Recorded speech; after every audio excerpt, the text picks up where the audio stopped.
நண்பா எல்லாம் எப்படி இருக்கீங்க? பார்த்துட்டு இருக்கக்கூடிய இந்த ஆயில் ஸ்டார்டர் இதனுடைய என்ஓஎன்சி அதாவது சிவப்பு பட்டன், பச்சை பட்டன் எல்லாமே கனெக்ஷன் நல்லா இருக்கு. அதே நேரத்தில் கீழே இருக்கக்கூடிய கான்டாக்டில் நாப் செட் எல்லாமே நல்லா இருக்கு. அதே நேரத்தில் ஈகோரும் நல்லா இருக்கு. அதாவது மெழுகு படிஞ்சது போல ஒரு பாசனம் போல இருக்குன்னு சொன்னேன். ஸோ அதுவும் இல்லாமல் நல்லா இருக்கு. இது எல்லாமே நல்லா இருந்தாலுமே நம்ம புஷ் பட்டன் அழுத்தி ஆஃப் பண்ணும்போது மோட்டர் ஆஃப் ஆகாமல் ஓடிட்டு இருக்கு. ஸோ அப்படி இருக்குன்ற பட்சத்தில் இதுக்கு என்ன கம்ப்ளைண்ட்டாக இருக்கும், இது எப்படி நம்ம சரி பண்ணலாம் அப்படின்றத இந்த வீடியோவில் பார்க்க போகிறோம். ஸோ சின்னதாக ஒரு ஸ்பான்சர் கண்டென்ட்டோட வீடியோ கண்டென்ட்டுக்குள்ளே போயிடலாம். This video sponsor by SPO private limited Tiruvannamalai.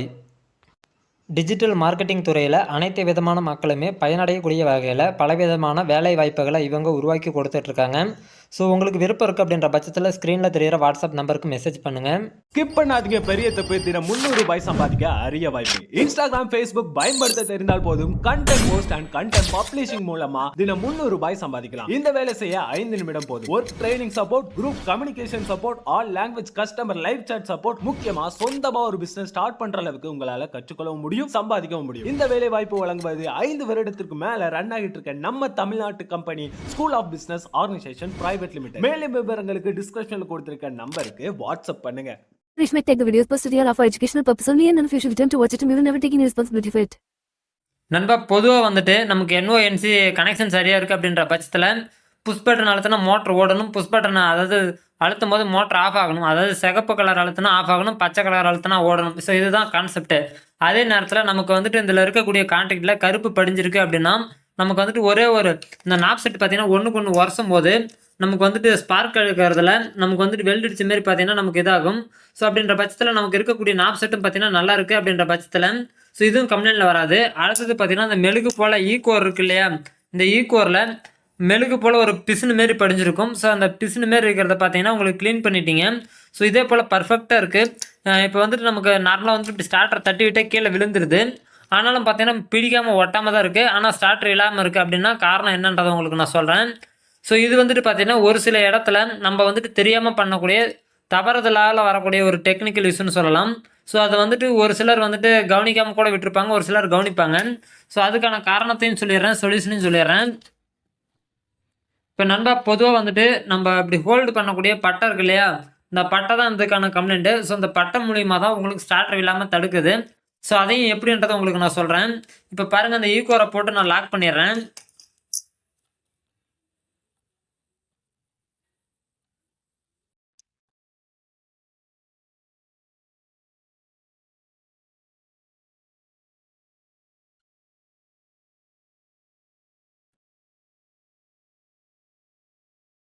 நண்பா இப்போ நான் ஸ்டார்டரோட பகுதியில் இந்த நாப் செட் பகுதியை பார்த்தீங்கன்னா நான் லாக் பண்ணி வச்சுருக்கேன்.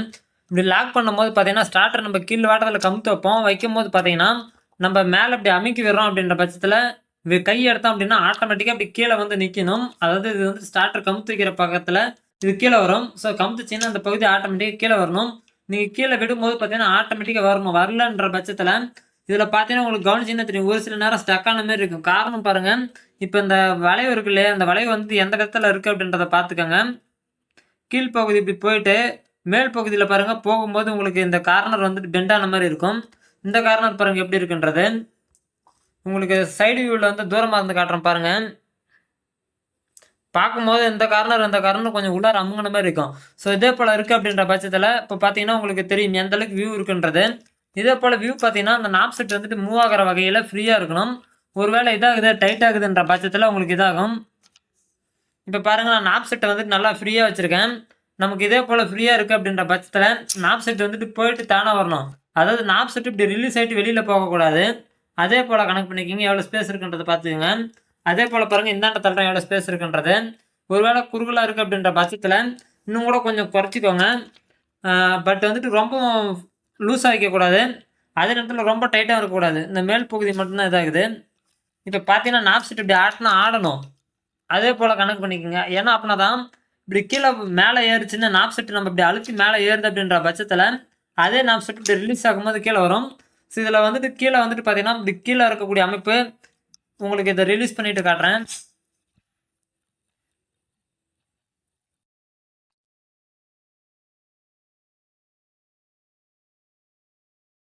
இந்த கீழே இருக்கக்கூடிய அமைப்பு பார்த்தீங்க அப்படின்னா வளைவு உள்நோக்கி இருக்குது அப்படின்ற பட்சத்தில் உங்களுக்கு வந்துட்டு ஸ்டார்டர் வந்துட்டு விழுறதுல பிரச்சனை பண்ணும்.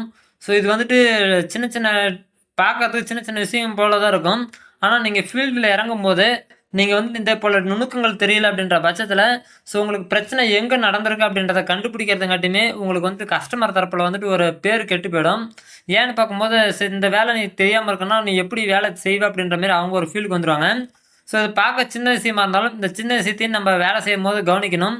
இப்போ இதாகுதுன்ற பட்சத்தில் இப்போ இந்த பிளேயர் பாருங்கள், இது வந்துட்டு கீழே பெண்டான மாதிரி இருக்குது. ஒருவேளை உங்களுக்கு சரியாக கிடைக்கல அப்படின்ற பட்சத்தில் நீங்கள் கட்டிங் பிளேயர் போட்டு கூட இந்த பகுதி வந்துட்டு லேசாக ஸ்டடி பண்ணிக்கலாம். ஸோ ஸ்டடி பண்ணுறீங்க அப்படின்ற பட்சத்தில் உங்களுக்கு நாப் பாருங்கள், இந்த இது போல் இந்த நாப் போல ஸ்டடியாக இருக்கணும். அப்படி இருக்குன்ற பட்சத்தில் சரியாக இருக்கும்.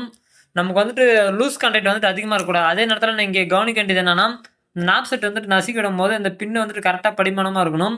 ஒருவேளை தூக்கிட்டு இருக்கு அப்படின்ற பட்சத்தில் ஈக்குவரில் அமுக்கும் போது இந்த காயில் பகுதியில் பாருங்கள், இந்த காயில் பகுதியில் கீழே தட்டிட்டு கீழே இறங்காது. ஸோ அதனால் இந்த ஈக்குவரில் இறங்கும்போது இந்த பின்னு பட்டையாக இருக்குது அப்படின்றத பார்த்துட்டு படிமானமாக வச்சு அமுக்கி விடுங்க. அமுக்கி விட்டீங்க அப்படின்னா சூப்பராக இறங்கிடும்.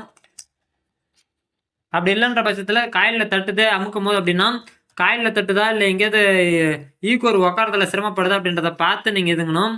இப்போ ஒரு கையில் ஹோல்டு பண்ணுறதுனால இதாகாமல் இருக்குது. இப்போ பாருங்கள், இந்த ஈக்குவர் வந்துட்டு இந்தாண்ட ஈக்குவரில் வந்துட்டு தட்டுச்சு. இப்போ வந்துட்டு நான் கணக்கு பண்ணி தள்ளி விட்டுட்டேன். இப்போ சரியாயிடுச்சு.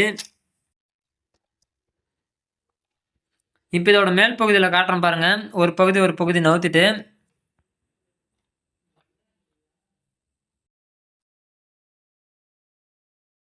எந்த அளவுக்கு ஃப்ரீ இருக்குன்னு உங்களுக்கு தெரியும். இப்போ நான் அந்த பகுதி தள்ளினாலுமே பாருங்கள் எவ்வளோ தூரம் ஸ்பேஸ் இருக்குது அப்படின்றத பார்த்துக்குங்க. நான் ஃபுல்லாக தள்ளி பிடிச்சிருக்கேன், எவ்வளோ தூரம் ஸ்பேஸ் இருக்குன்றதை பார்த்துங்க. இப்போ இந்த பகுதி பாருங்கள், நான் முழுசாக தள்ளி பிடிக்கிறேன், எவ்வளோ ஸ்பேஸ் இருக்குன்றதை பார்த்துக்குங்க. இதே போல் இருக்குன்னா உங்களுக்கு நாப் செட் வந்துட்டு கலண்டெல்லாம் வராது. ஆனால் அதே நேரத்தில் பார்த்தீங்கன்னா உங்களுக்கு ஹோல்டிங் வந்துட்டு நல்லா பக்காவாக இருக்கும்.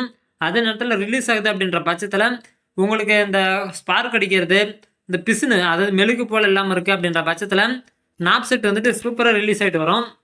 ஸோ இது வந்துட்டு நான் ஆரம்பத்தில் நான் வேலை பழகிற நேரத்தில் இதேமாரி ஒரு சில டெக்னிக்கல் யூஸில் எனக்கு தெரியாது. நான் ஃபீல்டில் வந்துட்டு பழக தான் இதே போல் நுணுக்கங்களை நான் தெரிஞ்சுட்டேன். ஸோ அந்த நுணுக்கங்களை தான் நான் உங்களுக்கு நான் சொல்லிட்டு இருக்கேன். ஸோ இதே போல் ஃபியூச்சர் அப்டேட்டுக்கு தொடர்ந்து ஃபாலோ பண்ணுங்கள். இன்னும் இந்த ஆயில் ஸ்டார்ட்டில் இன்னும் நிறைய பிரச்சனை இருக்குது. அது எல்லாமே அடுத்தடுத்து வரக்கூடிய வீடியோஸில் உங்களுக்கு நான் ரொம்பவே டீட்டெயிலாக சொல்கிறேன். ஸோ இந்த வீடியோ பிடிச்சிருக்கு புரிஞ்சிருக்குன்னா ஃபியூச்சர் அப்டேட்டுக்கு தொடர்ந்து ஃபாலோ பண்ணுங்கள். இந்த ஆயில் ஸ்டார்டர் மட்டும் கிடையாது, மோட்டர் ஸ்டார்டர் இதே போல் பல விதமான வீடியோக்கள் நம்ம சேனலில் தொடர்ந்து அப்டேட் ஆகிட்டு இருக்கும். அதே நேரத்தில் ஹிஸ்ட்ரியிலும் நிறைய இருக்குது. ஸோ நீங்கள் செக் பண்ணி பாருங்கள். பிடிச்சிருக்கு அப்படின்னா கண்டிப்பாக சேனலில் ஃபாலோ பண்ணுங்கள். ஃபியூச்சர் அப்டேட்டை மிஸ் பண்ணாமல் தெரிஞ்சுக்கலாம். நன்றி நண்பா.